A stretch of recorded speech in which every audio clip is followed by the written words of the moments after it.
Hi everybody, Al the Doctor Who here.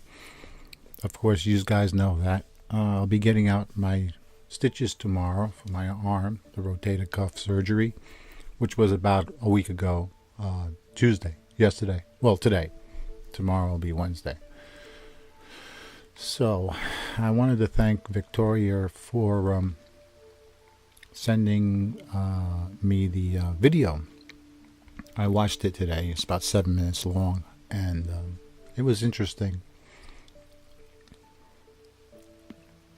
I'm into the mathematics, the mechanics of the solar system, and how it plays a part with that string theory is an interesting thing. It's supposed to be before the Big Bang, and I can understand that because I think they deem it as like a wave, an actual wave, that varies, and it makes a lot of sense to me because I think when it goes, the black hole. Well, this is theory. The black hole is supposed to be spaghettification. Whatever object gets in there starts to spaghettify into like little tiny strands of string. And I think this is where they're getting the string theory from. Because the idea of compressing something down so small, and I don't know exactly how that would relate to it, but they got it down. They had the figures, and most of these physicists. I'm into this guy. His name is Maku Kaku, and he's a physicist out of New York City. I would love to meet the guy.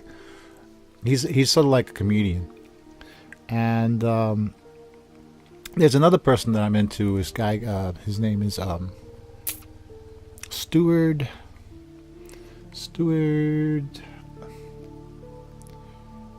Strangleoff or Singleoff or something like that, but he's into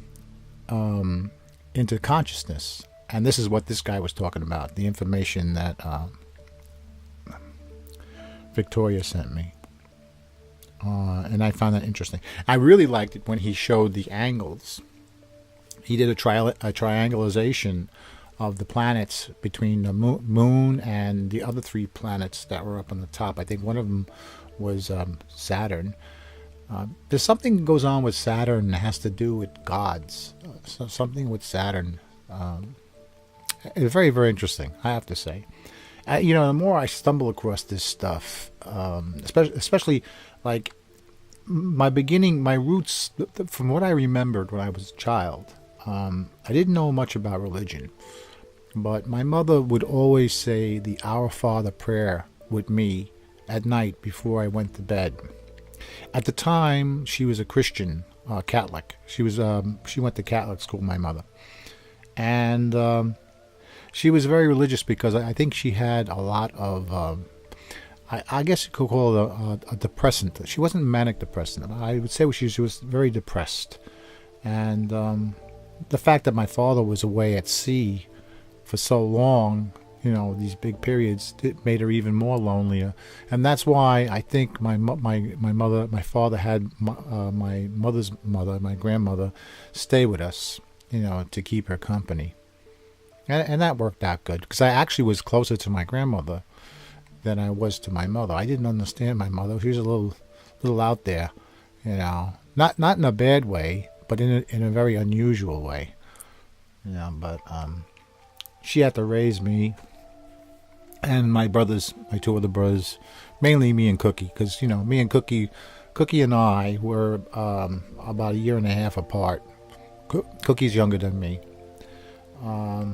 Ricky didn't come along until Ricky's about six years younger than us, so kind of weird. But we had a good upbringing, But that's when I think we got into the Jehovah's Witnesses probably around 9. I would say about the age of 9, people were coming around and starting to study with us. And it started out with a girl named Anne, and then her brother took us over. Then we graduated over to another two people. And they were really smart, but the thing is that I didn't like about it. They tried to get you committed, and the more I seen as the time went on, the more I realized that there was something just not right. But the interesting thing is that I hear Jehovah popping up a lot more often these days, and not through the witnesses, it's through something else. And not this guy, but another guy I was listening to the other day from the internet. I'm not good with names, but he just mentioned it, and has something to do with Saturn. Has something to do with Saturn. It's sort of like a false god. Of course, this is just another person's opinion. And yeah, you have to look at everything that way. The only thing I really look at is if I see like a physicist has like some sort of a theory or is working on a theory where there are some steadfast grounds, then I would probably lean towards it, more as a fact, But I know that a lot of science fiction stuff that you see today is coming true, So I'm very, very interested in consciousness, our consciousness. I want to do a video vlog, not now, but right after I get back from the city tomorrow. I'd like to post something on Zen, and because I never really made a speaking vlog of Zen. He was a cool guy.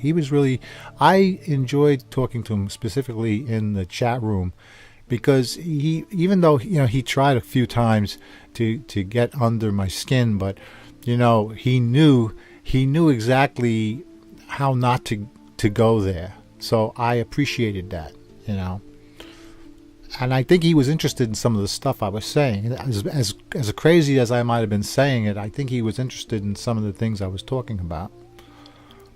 I don't think he had the conviction that I had. I had a certain amount of conviction about the hereafter. He was more of a realist. He's like Stephanie, my companion. She is like a doubting Thomas. She doesn't believe anything unless she sees it, And so right now she's only interested in living in the now, and she's not. From what I understand, she's not afraid of dying. So, that's interesting. I wouldn't say that it's a fear of dying. It's a fear. It's like being not afraid to lose consciousness, because in their way of thinking, it's like lights out and you don't know that the lights are out. So that gives it. That's the reason why you shouldn't fear it, because you won't know you're dead. So that's her view on it. I don't know, because of my experience when I first woke up, when I first realized that I was me, I had a different feeling about it, and it was like I was struggling to try and figure out who I was at the time. I didn't know that I didn't know what my name was until my father taught me how to do it on the blackboard, in writing. And that's when I realized that this is my name. And I took every picture in the photo album and wrote my name on it. Crazy. Anyway, I drifted all over the place. I'll be making another vlog. I appreciate you guys listening to my videos. I don't want to bore you, but I love listening to other people's experiences and their views, because somewhere along the line it always has. I can relate to it, So I appreciate you guys very much. You take care. Love yous. Bye bye.